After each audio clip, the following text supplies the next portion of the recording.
Bueno, primero enviarle un saludo a todos los compañeros que están en los congresos pedagógicos. Pues además, esa idea de los congresos pedagógicos es poner precisamente en manos de las maestras y de los maestros, de todos nosotros, maestras y maestros venezolanos, la definición y la búsqueda de la teoría, de la construcción de la teoría pedagógica, que es la que tiene que poder movernos. Pues el oficio pedagógico es un oficio que no es técnico.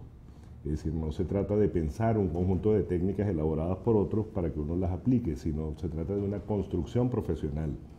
Y esa construcción profesional requiere de los espacios de socialización para que en esos espacios de socialización podamos revisar nuestra propia práctica, podamos repensar la manera en que interpretamos la teoría elaborada por otros y en otras partes y la podamos hacer nuestra, podamos construir una teoría que nos sea propia, una manera de hacer la docencia que nos sea propia. En esa tarea, bueno, me han pedido que hable con ustedes un momento sobre el tema de la adecuación curricular, de la educación media. De la educación media en particular, pues en la educación media tenemos una deuda importante. Actualmente ustedes todos saben que hay varios programas de educación media en marcha y que están todos descoyuntados unos de otros, ¿no? Porque buena parte de lo que son los programas vigentes de primero a tercer año son el resultado de los programas de séptimo, octavo y noveno que se hicieron cuando era educación básica. Y los de cuarto y quinto año corresponden a los años 70, cuando se elaboraron los programas originales y luego los programas de transición que elaboraron en algún momento para tratar de compaginar la educación básica con la educación media. Y lo que ha cambiado desde la Revolución Bolivariana y desde la Constitución de la República Bolivariana de Venezuela para acá es mucho, y lo que se ha podido reflejar en la práctica pedagógica ha sido solo más bien el esfuerzo de profesores y profesoras de educación media que han concretado iniciativas de integración, de vinculación del currículo con la vida, de transformación curricular para adecuarlo a los nuevos tiempos, pero el Ministerio no ha podido concretar un nuevo programa. Ese para nosotros es un tema fundamental y de la Consulta Nacional por la Calidad Educativa aparece como un requerimiento urgente. Nosotros necesitamos nuevos planes de estudio. Nuevos planes de estudio no solo para tener nuevos planes o, digamos, adaptarlos a los cambios que han ocurrido, sino también para poder cumplir buena parte de lo que son las expectativas pedagógicas que hemos construido. Entre otras expectativas pedagógicas, la vinculación entre el conocimiento de la educación media y la vida. Ese es un tema absolutamente fundamental. En el conocimiento fragmentario que tenemos hoy día de los programas, entonces los programas más bien impulsan que cada quien aprenda un conocimiento que en sí mismo no tiene valor, sino se vinculan con la vida y entre sí, que es el otro tema. Es decir, poder trabajar de tal manera que nosotros podamos entender que la realidad es una realidad que amerita una explicación muchísimo más fuerte que la que puede hacer una disciplina por su lado, que no se trata tanto de manejar detalles de la química como poder entender, por ejemplo, los fenómenos químicos que tienen que ver con nosotros, ¿no? Nuestro propio cuerpo, el funcionamiento natural que implica un funcionamiento electroquímico y bioquímico, los fármacos que consumimos, todo el conjunto de alimentos que tenemos y que tienen un altísimo componente químico, la influencia de la actividad química del hombre o de los sintéticos en el tema de la contaminación ambiental, la química y la economía. Todos esos temas, por ejemplo, no parecen transparentes para un estudiante que hoy curse química dentro de nuestros liceos y escuelas técnicas, y sin embargo deberían ser y son temas fundamentales de ciudadanía. Los temas del ambiente terminan apareciendo solo como uno entre una lista. Los temas de la unidad latinoamericana aparecen solo uno entre una lista. La historia parece una cosa como de memoria, más que algo que tiene que poder, digamos, poseerse por parte del pueblo venezolano. Y el cambio, evidentemente, no se produce con los cambios de los planes de estudio, sino con la formación, con la inteligencia, con el trabajo de aula, pero ese trabajo de aula necesita un marco en los planes de estudio que sea mucho más apropiado. Por eso en la adecuación curricular, bueno, partimos primero de que la educación media es una educación obligatoria. La Constitución del 99, a diferencia de la Ley de Educación de 1980, que establecía que la educación era solo de 9 grados, dice que la educación es obligatoria desde la maternal hasta la educación media diversificada. Con eso dice que la educación media tiene que ser la educación de todo ciudadano, no de algunos, no una educación preparatoria solo para la universidad, aunque también debe preparar para la universidad, pero ¿y los que no van? ¿No? Hoy día el bachillerato se le solicita a todo el mundo, es decir, sea cual sea el papel que juegue dentro de la sociedad, y lo que debería tener son los contenidos que favorecen dos cosas que deben favorecerse en todo el pueblo venezolano. Uno, el desarrollo de la personalidad, de la propia personalidad, el saber que las potencialidades de uno consigan espacio, las espirituales, las físicas, las intelectuales, dentro de la educación. Y otro que va aparejado totalmente a este es la conformación de una nueva ciudadanía, de una ciudadanía participativa y protagónica, que tiene que ser también una ciudadanía crítica e informada. Ciudadanía crítica e informada que supone que, por ejemplo, sepamos ciencias, pero que sepamos ciencias para poder cuidarnos a nosotros mismos, para cuidar nuestro planeta, para ser productivos, para inventar, para tener base tecnológica, para saber que la ciencia y la tecnología no le corresponde a otros, sino que tiene que ser también obra del pueblo venezolano soberano, para entender nuestra soberanía. Y en días como estos, además, ese tema es central, ¿no? Sabernos que somos...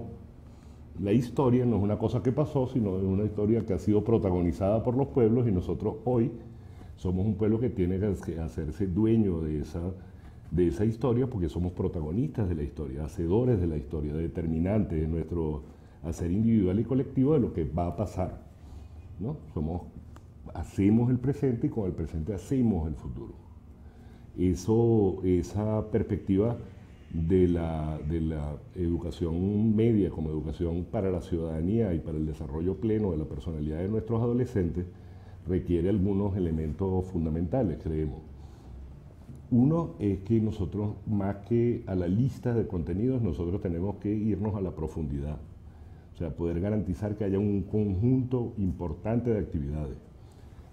Que nosotros, más que ver la importancia de 30, 42 temas en los cuales vemos uno tras de otro y cada uno hacemos la misma tarea y lo terminamos y lo damos por terminado, en lugar de eso, que haya un trabajo real en que uno pueda preguntarse, y si uno se pregunta por Ucrania y por la guerra en Ucrania, o se pregunta por la situación económica en un sitio determinado, pueda profundizar sobre eso.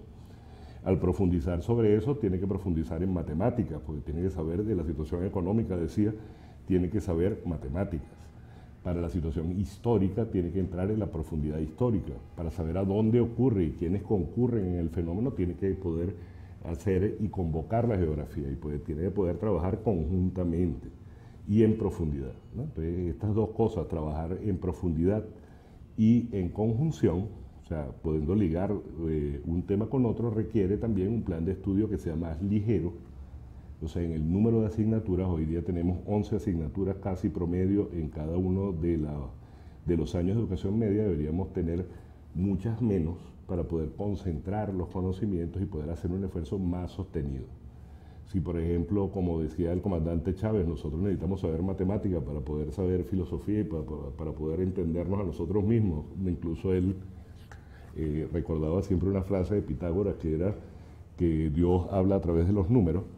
Si podíamos familiarizar a la gente, no podemos tener 2 horas de matemática y una de matemática separada de 45 minutos en la cual no se hace nada en tercer año, ¿no? Necesitaríamos tener el espacio en el cual se pueda desarrollar conocimiento matemático, se puedan poner ejemplos, se puedan trabajar dificultades, se pueda regresar sobre las cosas que no se manejen y poder repasar, y eso supone que tenemos más horas de trabajo, pero no más horas para estar sentado, pues es el otro elemento que tiene que uno poder desarrollar, sino más horas para que los estudiantes sean más activos, para que los estudiantes puedan plantear y elaborar proyectos, para que los estudiantes puedan plantearse preguntas y escudriñarlas en completitud, que puedan aprender a trabajar juntos, que puedan aprender a descubrir el conocimiento que existe en su comunidad, que puedan vincularse con los fenómenos de la cultura en profundidad. Nosotros no podríamos estar en Cuyagua o en Cata hablando sobre los diablos de Corpus Christi, que son patrimonio cultural de la humanidad, si los tenemos al lado, deberíamos ser capaces de poderlos ir a visitar y necesitamos las oportunidades para que eso ocurra. Junto al planteamiento global que estamos diciendo, que nos permitiría hablar de unos 7 asignaturas y no más, que aspiro que los comuniquemos por escrito en este congreso, deberíamos también tener básicamente el espíritu de la renovación pedagógica. Dentro de ese espíritu de renovación pedagógica, una de las cosas que por último quería señalar para que la tuviéramos como detonantes de la discusión, es el tema de la evaluación. En nuestro currículo fragmentario, por materia y con profesores que corren, nosotros, por cierto, deberíamos tener profesores más concentrados cada uno en su plantel. Estamos hablando de un turno integral donde ocurran todas estas actividades y donde además los estudiantes tengan la posibilidad de jugar voleibol de verdad, no una práctica de voleibol, sino un club de voleibol, que tengan oportunidad de hacer música de verdad, no una cátedra de flauta, por ejemplo, sino una estudiantina o una orquesta, no una práctica de teatro, sino un grupo de teatro que tenga unas presentaciones. Si nosotros tenemos este tipo de educación, también deberíamos replantearnos la evaluación, porque la evaluación hoy día es prácticamente como una camisa de fuerza. Terminamos el objetivo y lo que se plantea es que ese objetivo debería cortarse para hacer el examen, o el interrogatorio, o cualquiera de las formas de evaluación. Y esas formas de evaluación nos obligan a hacer como 4 formas de evaluación cada trimestre. Nosotros deberíamos repasar y pensar que la evaluación educativa es fundamentalmente, si es educativa, tiene que ser una evaluación para educar, para que uno aprenda, para que el chamo aprenda y la chama aprendan de la evaluación, se den cuenta de qué cosas avanzaron, de qué cosas tienen limitaciones, que puedan superar esas limitaciones, si cometieron un error que el error es, por cierto, parte fundamental de los procesos educativos, puedan entonces corregirlo y hacer las cosas de la manera apropiada. Y eso supone una evaluación mucho más cualitativa. ¿Tenemos o no tenemos una escala? ¿Tenemos o no tenemos esas 7 materias? ¿Tenemos o no tenemos el turno completo? Es una de las cosas que queremos que surjan, igual que los contenidos de los congresos pedagógicos y de la consulta que empezamos a desarrollar a partir de esta semana que ya hemos abierto, sobre la adecuación curricular. Y uno de los escenarios fundamentales, lo repito, es este congreso pedagógico. Son cada uno de los 335 congresos pedagógicos municipales que están desarrollándose en toda Venezuela para orgullo del magisterio venezolano.